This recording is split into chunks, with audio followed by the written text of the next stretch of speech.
дар мавҷ барномаи иттилоотии хабар.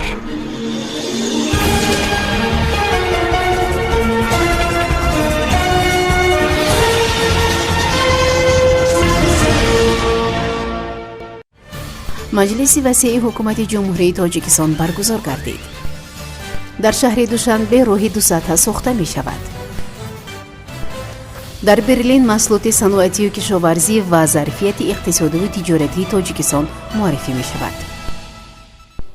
дар бинои ҳукумати ҷумҳурии Тоҷикистон таҳти раёсати президенти ҷумҳурии Тоҷикистон раиси ҳукумати мамлакат муҳтарам Эмомалӣ Раҳмон маҷлиси васеъи ҳукумати ҷумҳурии Тоҷикистон баргузор гардид. нахуст ҳисоботи сарвазири мамлакат Қоҳир Расулзода оид ба натиҷаҳои рушди иқтисодию иҷтимоӣ дар соли 2023 шунида шуд. бинобар таъкиди сарвазири мамлакат дар соли ҳисоботӣ дар мамлакат 729 корхонаи нави саноатӣ ба истифода дода шуда рушди истеҳсоли маҳсулоти саноатӣ таъмин гардид. ҳаҷми умумии маҳсулоти кишоварзӣ бошад 63 миллиард сомониро ташкил дод ки суръати рушди он нисбат ба соли 2022 ба 109% баробар гардид. бо мақсади рушди соҳаи тандурустӣ ва саривақт бартараф намудани мушкилоти мавҷуда соли 2023 аз ҳисоби буҷаи давлатӣ барои рушди соҳа 3,3 миллиард сомонӣ равона карда шуд ки нисбат ба соли 2022 26,9% зиёд мебошад. иттилоъ дода шуд ки дар натиҷаи рушди иқтисодиёт ташкили ҷойҳои нави корӣ, беҳтар намудани маъмурикунонии андозу хизматрасонӣ ба андозсупорандагон, гузарондани корҳои фаҳмондадиҳӣ доир ба муқаррароти қонунгузории андоз, вусъат бахшидани ҳисоббаробаркуниҳои ғайринақдӣ тавассути воситаҳои электронии пардохту густариши раванди рақамикунонӣ ва дигар тадбирҳои андешидашуда дар соли 2023 аз ҳисоби андозҳо ва пардохтҳои дохилӣ ба буҷети давлатӣ зиёда аз 26 миллиард сомонӣ ворид карда шуд. сарвари давлат муҳтарам Эмомалӣ Раҳмон ҷиҳати баландбардоштани нишондиҳандаҳои иҷрои нақшаи пардохтҳои гумрукӣ, бартарафсозии қарзҳои андоз, пардохти нафақа ва суғуртаи иҷтимоӣ ва ба шакли электронӣ гузарондани тамоми муносибатҳои молиявӣ дар ин соҳаҳо дастуру супоришҳои қатъӣ доданд. дастур дода шуд ки мақомоти прокуратура, назорати давлатии молиявӣ ва мубориза бо коррупсия ва палатаи ҳисоб ҷиҳати пешгирӣ аз ҳолатҳои риоя накардани қонунгузории мамлакат оид ба истифодаи замин, танзими ҷашну маросим ва дигар соҳаҳо тадбирҳои саривақтӣ ва бетаъхир андешанд.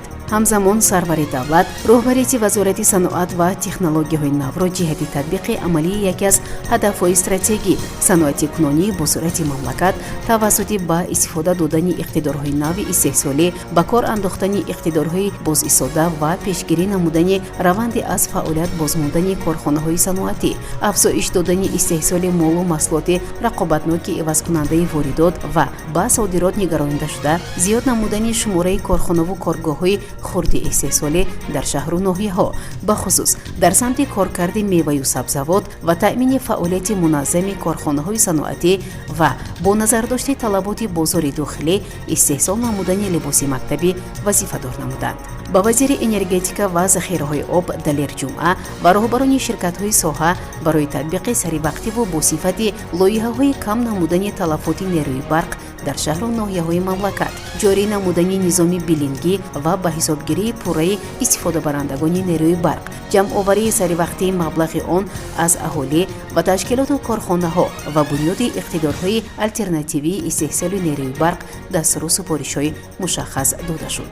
роҳбари давлат супориш доданд ки вазорати нақлиёт якчо бо вазорату идораҳои дахлдор, мақомоти иҷроияи ҳокимияти давлатӣ ҷиҳати суръат бахшидани раванди рақамикунонии соҳаи нақлиёти автомобилӣ, истифодаи васеъи нақлиёти барқӣ ва роҳандозии инфрасохтор барои нақлиёти барқӣ чораҳои зарурӣ андешанд. вазири маориф ва илми кишвар Раҳим Саидзода, вазири тандурустӣ ва ҳифзи иҷтимоии аҳолӣ Ҷамолиддин Абдуллозода, президенти Академияи миллии илмҳои Тоҷикистон Қобилҷон Хушвақтзода ва раиси кумита оид ба таҳсилоти ибтидоӣ ва миёнаи касбӣ назди ҳукумати ҷумҳурии Тоҷикистон Фарҳод Раҳимӣ ҷиҳати баланд бардоштани сифати таҳсилот, таҳия ва нашри китобҳои бо сифати дарсӣ ва маводи таълимӣ, бунёди мактабҳои наву замонавӣ, тарғибу ташвиқи тарзи ҳаёти солим, бунёду навсозии бунгоҳҳои тиббӣ ва марказҳои саломатӣ, инчунин бо шуғл таъмин намудани мардум дар маҳалҳо ва рушди ҳунармандию косибӣ вазифадор карда шуданд. бинобар ҳисоботи раиси шаҳри душанбе муҳтарам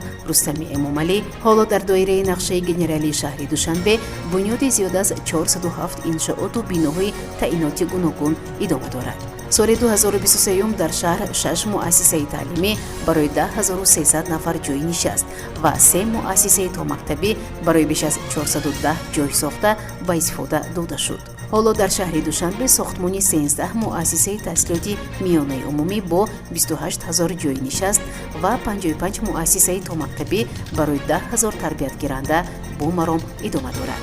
сарвари давлат муҳтарам эмомалӣ раҳмон ба раисони вилоятҳо ва шаҳру ноҳияҳои мамлакат ҷиҳати густариш бахшидани раванди омодагӣ ба ҷашни 35-солагии истиқлоли давлатӣ, татбиқи нишондиҳандаҳои паёми президенти ҷумҳурии тоҷикистон ба маҷлиси олӣ, таҳия ва иҷрои нақшаи чорабиниҳо вобаста ба амалигардонии солҳои рушди саноат 2022-2026, ҳалли саривақтӣ арзу шикоятҳои мардум, дастгирии соҳибкорӣ, тақвияти ҳамкорӣ бо бахши хусусӣ, таъмини рушди устувори иқтисодиву иҷтимоӣ, афзун намудани ҳаҷми истеҳсоли маҳсулоти саноативу кишоварзӣ, бештар намудани ҳаҷми содироти онҳо, тақвияти фаъолияти муассисаҳои маориф, тандурустӣ ва фарҳанг дастуру супоришҳои мушаххас доданд. хабар медиҳад Амид Ховар.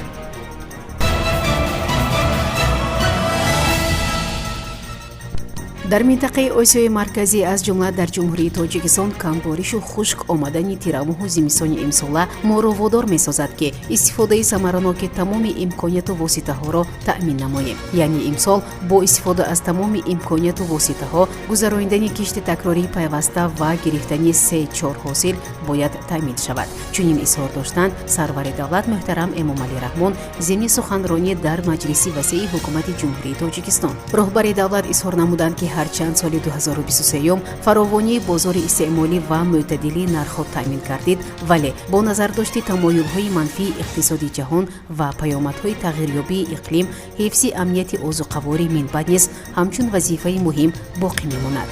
бо мақсади амалисозии фаъолияти босуботи иқтисоди миллӣ, таъмин намудани бозори истеъмолӣ ва коҳиш додани вобастагии бозори дохилӣ аз молу маҳсулоти воридотӣ, сарвари давлат ба вазоратҳои кишоварзӣ, саноат ва технологияҳои нав, энергетика ва захираҳои об, бонки миллӣ ва мақомоти иҷроияи маҳаллии ҳокимияти давлатӣ супориш доданд ки дар ин самт мунтазам чораҷӯӣ намоянд.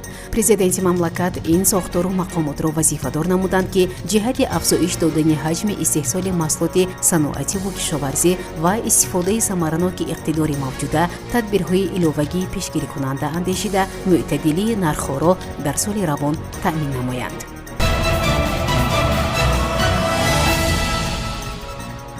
бо мақсади сохтмони роҳи дусатҳа дар хиёбони Саъдии Шерозӣ ва буриши кӯчаҳои Садриддин Айнӣ, Шевченко ва Назаршоев маҷмӯи меъмории майдони Ғалаба ба ҳудуди боғи Ғалаба кӯчонида мешавад. хабар медиҳад Амид Ховар бо истинод ба шӯъбаи иттилоотии дастгоҳи раиси шаҳри Душанбе. тибқи нақша давоми солҳои оянда дар шаҳри Душанбе сохтмони 5 роҳи дусатҳа мутобиқ ба талаботи ҷаҳонӣ дар назар дошта шуда ба истифода дода мешаванд. бунёди роҳҳои дусатҳа ба бартараф намудани танбашавии зиёди воситаҳои нақлиёт дар роҳҳои пойтахт, бехатарии ҳаракати нақлиёт ва роҳгузарҳо, инчунин ба меъёрҳои ҷаҳонӣ мутобиқ намудани роҳҳои пойтахт мусоидат менамояд. инчунин дар ҷараёни босозии ин гуна роҳҳо пули роҳи оҳани назди иттиҳодияи истеҳсолии насоҷии тоҷик навсозӣ гардида, бунёди эстакадаи дусатҳа дар хиёбони Саъдии Шерозӣ дар назди чорроҳҳои сирки давлатии Тоҷикистон низ дар назар дошта шудааст.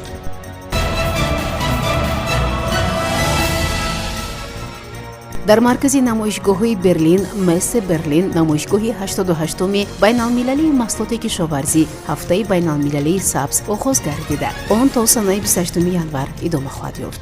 дар ин намоишгоҳ маҳсулоти саноативу кишоварзӣ ва зарфияти иқтисодиву тиҷоратии Тоҷикистон муаррифӣ мегардад. дар ин хусус Амид Ховар бо истинод ба сафорати Тоҷикистон дар Олмон хабар медиҳад. дар гӯшаи миллии Тоҷикистон маҳсулоти аз лиҳози экологӣ тозаи кишоварзӣ, саноати хӯрокворӣ, молу маҳсулоти ширкатҳои ватанӣ, ҳамчунин нигораҳо аз гӯшаҳои табиати зебои мамлакат ва ҳунарҳои мардумӣ ба маърази тамошо гузошта шуданд.